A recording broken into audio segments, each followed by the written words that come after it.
Hey everyone, Creator Mom. I've come this morning to talk about a show.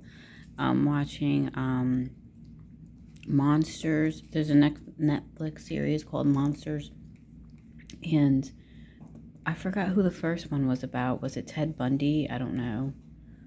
Let me ask AI. Hold on, let me ask Google. What was the first series of Monsters about? Jeffrey Dahmer. Okay, that was about Jeffrey Dahmer. Um, and this one, season 2, which I didn't even know there was a season 2, is about Lyle and Eric Menendez, which I never heard of.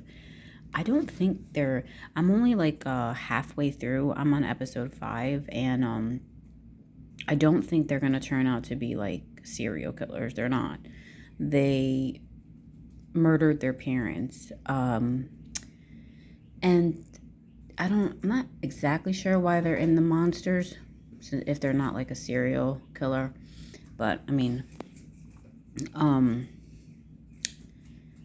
it's very interesting because at the beginning of the show, you don't really know or understand completely why they did this, and it just makes you realize that murder is an interesting thing. It's not always so black and white, right? Like, if it were, we wouldn't have like degrees, right? First degree, second degree, third degree, because intention and if you planned it, all that stuff goes into gets taken into account with your charge, which I think is cool because I don't know, I think context does matter, yeah, it's definitely a very interesting can be a philosophical conversation, like, oh, is murder right or wrong? Like, oh god, it's wrong all the time. Oh, well, is it? And then you start getting situations where it gets more tricky, right? More nuanced, like, so right, then people are like, well, it depends who you're murdering or why you're murdering them, or was it in self-defense, etc., etc. I feel like for the serial killers, it's really not as interesting to find out why they are who they are, in a way, because for me, that's more of an excusable murder. Like, I don't care if you're trying to regain control or mastery because you were sexually abused by your mother or something like that, and now you're taking it out on every woman that looks like your mom, or whatever the psychological reasons are for whatever serial killings. But that I don't really give a shit about, because those women like had nothing to do, with your mom, only in your head, anyways. But with the Lyle and Eric Menendez, they killed the people that were basically kind of like their perpetrators, Sure, could they have made a different choice? I mean, yeah. I mean, could they have not made such an extreme fucking choice? Yeah. Possibly, but I think that what they went through was also kind of extreme with their father and their mom. Their father was a pedophile, basically.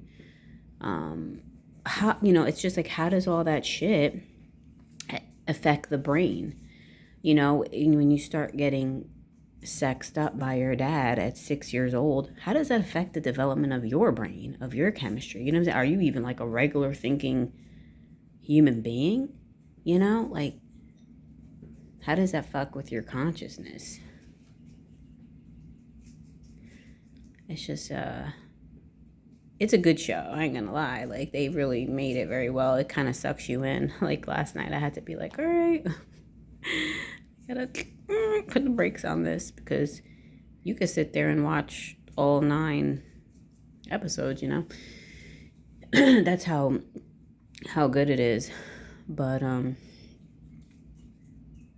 yeah, anyways, they first had this attorney because you do want to initially see them as being wrong. Like, they murdered their parents. Fuck that. That's it.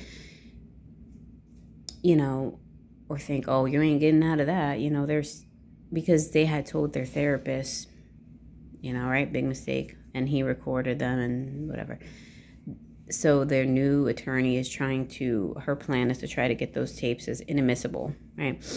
But the old attorney didn't really want to take time to understand who these guys were, what was their upbringing like, what brought them to this course of action,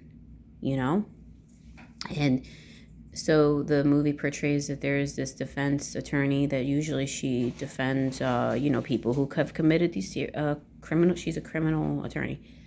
So, yeah. So the family hires her. She gets in there and she finding out their whole story. What happened to them, Yeah, and they were both severely sexually abused and dominated.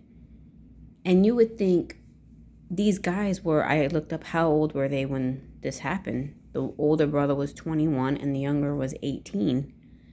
You would think they were old enough to make a plan and get the fuck out of there, But the thing is, like I was saying, when you're domineered and sexually abused, and even as a man, as a male, by your father for, 12 years or whatever, the older brother said it stopped for him around 8 because he told his father that it hurt, But the only reason he stopped was because he knew that the younger brother was available.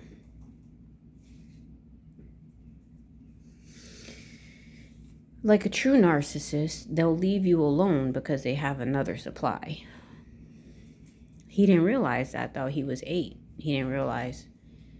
And then Lyle also started trying to do things to his brother because, of course, you're a kid. He said he wanted to normalize what was being done to him, in a way, but it wasn't for a long time. But the dad molested the younger brother for years. I think all the way up to they were like 18 or 17. So, which the older brother didn't know. He thought it wasn't going on. And the mom knew the whole time. Now, when you hear the details, you start taking the side of the person who committed the crime in a way, because you realize that crimes have been committed against them. So you see it more as like a self-defense or a retaliation of some sort, And you start to feel sorry for them. You start to empathize with the people who committed the crime. Because you're like, wow, how fucked up must their thinking have been by all that's happened to them, that they thought their best option was to do this, And he said, the younger brother said he saw it in a movie where 2 rich kids, they were very, well off, but their dad was a crook. You know what I'm saying? He got all his wealth, through cheating, stealing, domineering, lying, all that shit. So he told his brother, how cool. And they also thought their mom was going to kill them as well, because she was crazy a bit. And instead of defending her sons, they thought that she wanted to kill them, because she was obsessed with the father, I think. And they said their reasoning for killing the mother, because they were like, asked him, why don't you just kill the dad since he was your main perpetrator, And they said, well, mom was addicted to dad too. She was so dependent on him. He even had an affair on her and literally almost drove her crazy. So the woman wasn't even mentally strong enough to leave this guy. She was also dominated by him, but she almost liked it in a way. She wanted it, And she knew what he was doing to the boys, but she was jealous of the boys probably more so than being upset for them. Like, oh, you ruined my relationship with my husband. I've seen other instances or movies like that where the parent becomes jealous instead of becoming protective. Oh, man, everybody's fucked up in that situation, But the boys, I feel like they couldn't leave, that wasn't like even really an option in their mind because they were so controlled and dominated by the dad from such a young age that he had like such control over them, like maybe they thought if they left, he would come after them. I don't know. I gotta keep watching because I don't know if they ask this question or not, but they could have chose to leave, but maybe they thought they couldn't, as is many people in abusive relationships, especially physically. They just feel like they can't leave. They feel totally controlled and afraid of a person. Well, what's the next option? Well, if we kill them, we'll totally get them out of our lives and we won't have to be afraid anymore. We won't have to live in fear anymore that the person's gonna come after us or have any more control over our lives. So this was the best course of action to these young guys.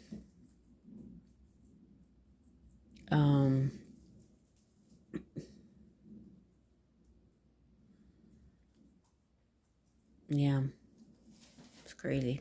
So I'm not exactly sure why they're on this show, and go figure, go figure they didn't really show much remorse. Eric, the younger brother, did, because I feel like he was more dominated by his dad for a longer period of time.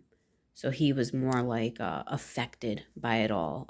He was more empathic, if you will. Like he started having nightmares and felt like committing suicide because doing that action to his parents really affected his psyche. Like he couldn't take it. That's the whole reason why the therapist found out, because he kind of had to go to the therapist because he was feeling so suicidal. But with the older brother, Lyle, he was able to put it out his mind way easier. Like he didn't give a F, you know. You could say he was almost more like the dad, which is sad, because you think that you're killing somebody to get them out of your life, and then to look at yourself and you're behaving like them, like a little bit. He even thought his dad would have been proud of him. And he was more brainwashed, like a little bit, because when the lawyer tried to get Lyle to tell her what all the dad did, he was like, you want me to tell you my dad's a bad guy? He wasn't. He was a great guy. My dad loved me. But then eventually he ended up speaking of all the abuse. But he had to, it was almost like he had to have this, when you're a child, you have to almost think like your parent is good and they're good and they're right. So it was almost like he was speaking out of that mindset. Like, no, my parent is good. They love me. Like they did this for they did, because when perpetrators and pedophiles, they always have like this weird reason, like, oh, I'm making you into a warrior, into a Spartan. Like this is normal. Like they have to brainwash them to tell them like this is normal. So he's like, my dad loves me, loved me. He did this, because he loved me. But it probably could be hard to come out of that mindset. Like, no, your dad was a piece of shit, basically. And he didn't love you. So yeah. Very interesting show. What else do I want to say about it? Curious to see what charge they get and all that. Yeah, so as I was saying, Lyle didn't have as much remorse for what for what had happened, which is a little, but growing up being abused, maybe it could help make you develop in more of a sociopath. But again, you have two brothers that responded differently, kind of like similar situations, but although Eric's abuse was worse. Oh, another thing is Lyle's abuse and the stress that he was under as a kid. He started losing his hair as a young man. I don't know if it was like 16 or I don't know. Oh my God. He became completely bald and he was wearing a toupee, and his mom ripped it off at the dinner table. Totally shameful action like that she did to him. Ooh, that was like intense. An intense part in the show. It was like, oh my God, that is so cruel, His brother didn't even know he was wearing a toupee. He was like, what the hell? So he was so stressed that he lost all his hair. on top. So anyway, it's just a really sad situation, and I'm like, it's interesting watching shows because I'm aware that like I don't want like a show to really get into my thinking or dominate my thinking too much, because I want to keep my focus on the things that are important in my life, but I do love shows too. They really draw you in and they make you think, and so yeah, it's not black and white, and context is important, and that's what this lawyer is going to do. And she got made fun of by her counterpart. Does that make sense? Or her shit, what do you call it when you have other lawyers? She got made fun of by other lawyers, like, oh yeah, she always wants to, kind of like she wants to baby the criminals, you know what I mean? But she understands that people who have committed crimes sometimes have been through, maybe they're acting in self-defense, or there was abuse going on that nobody knew about. And if the jury knew about the whole situation, why and the hows, that it would change their mind of their perspective on the person who committed the crime. All right, guys, that's all I want to share. Take care.